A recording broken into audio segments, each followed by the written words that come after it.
حضرت امام اعظم ابو حنیفہ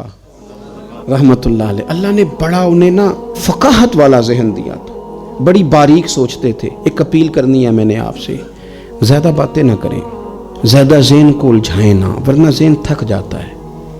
تھوڑی دیر خاموشی اختیار کریں، اللہ کے فیصلوں پہ راضی رہنا سیکھیں، مختصر سی بات کریں، محسوس ہوگا کہ زبان پر حکمت جاری ہونے لگ گئی ہے۔ اور اپنے آپ کو تھوڑا محدود کرنے کی کوشش کریں، تھوڑا وقت مصلے پہ دیں، ایک کام زندگی میں کریں، زیادہ جگہوں پہ اپنے پیر نہ پھیلائیں، ورنہ کوئی کام بھی ٹھیک نہیں ہوتا۔ ایک کریں پر صحیح کر کے کریں، سونا کر کے کریں۔ اپنی زندگی میں جب آپ حکمت کے ساتھ، خوبصورتی کے ساتھ، تھوڑے انداز کے ساتھ آگے بڑھیں گے، ہمیں محسوس ہوگا کہ یار یہ کام تو کم از کم مجھ سے صحیح ہوا۔ آپ جس شعبے میں اس میں کمال پیدا کریں، لیکن کہنا مجھے سارا ہی پتہ ہے، میں سب ہی جانتا ہوں، میں ہر چیز میں الجھوں گا،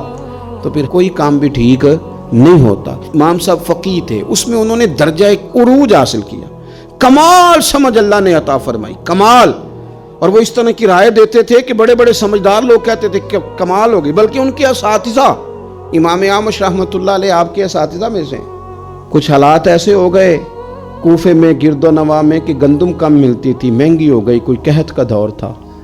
تو اب جو چیز کم ہو جائے وہ گھر والے اس کا مطالبہ بھی زیادہ کرنے لگ جاتے ہیں، جو پڑی ہوتی ہے اس پر توجہ نہیں ہوتی، جو نہیں ہوتی اس کا ذکر بار بار ہوتا ہے۔ تو آپ کی اہلیہ روز کہتی آٹا ختم ہو گیا ہے، اور روز تھیلا تھما دیتی آٹا لے آئے۔ اتنے بڑے عالم تھے، 2 4 5 دفعہ تو وہ گئے، پھر اب ہر جگہ سے ملتا بھی نہیں تھا، تو انہوں نے پھر تھمایا تھیلا، تو سمجھایا کہ نہ اتنا تنگ کرو، تھوڑا گزارا کرو، سب کے ساتھ ہی حالات ہیں۔ وہ پھر انہوں نے کہا تو غصہ بھی بندہ ہو جاتا ہے، تو غصے میں کئی دفعہ ہم ایسی بات بھی کرتے ہیں جو بعد میں ہمارا خیال ہوتا ہے کہ نہیں کہنی چاہیے تھی، یہ ذرا زیادہ ہو گئی یار، خود پچھتاوا ہوتا ہے، مانے چاہے نہ مانے، احساس ہوتا ہے کہ یہ جملہ تیز نکل گیا، نہیں کہنا چاہیے۔ تو امام صاحب اتنا ناراض ہوئے اپنی اہلیہ سے کہ کہنے لگے آج کے بعد تو نے تھیلا تھمایا نا آٹے والا یا آٹے کا کہا تو تجھے 3 طلاقیں،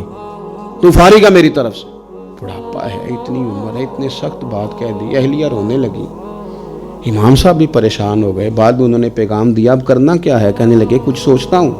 آپ کی اہلیہ کو پتا تھا کہ امام اعظم ان کے شاگرد ہیں، ہمارے بڑے فرما بردار ہیں۔ انہوں نے نا 1 2 دن کے بعد پیغام بھیجا کہ اب آٹا بھی ختم ہے، کہنا بھی ان کو ہی ہے، اور انہوں نے بڑی سخت بات کر دی ہے کہ اب کہا تو 3 طلاقیں۔ تو امام صاحب سے مسئلہ پوچھا کہ اب بتائیں کرنا کیا ہے، پیغام بھی انہی کو دینا ہے، شوہر بھی میرے یہی ہیں، پردہ دار عورت ہوں، کسی سے بات بھی نہیں کر سکتی، اور انہوں نے کہہ دیا اگر آٹے کا میسج دیا تو 3 طلاقیں۔ تو امام صاحب کہنے لگے میری استانی سے، میری اماں سے جا کے کہو، مشکل بات ہی کوئی نہیں، استاد جی کو کہنا نہیں آٹا لے آئیں، کوئی ضرورت نہیں، جب وہ سو رہے ہونا تو آٹے والا تھیلا ان کے کرتے سے باندھ دیں، اٹھیں گے تو خود ہی سمجھ آ جائے گی کہ آٹا گھر میں ختم ہے۔ تو حضرت امام اعمش رحمۃ اللہ علیہ سو کے اٹھے تو کرتے کے ساتھ آٹے والا تھیلا بندھا تھا، دیکھ کے مسکرا پڑے، کہنے لگے بتاؤ ابو حنیفہ کے پاس کون گیا تھا، بتاؤ مسئلہ کس نے پوچھا ہے، جا کے وہاں سے کون سبق یاد کر کے آیا ہے جو یہاں آ کے وہ ہمیں بتا رہا ہے۔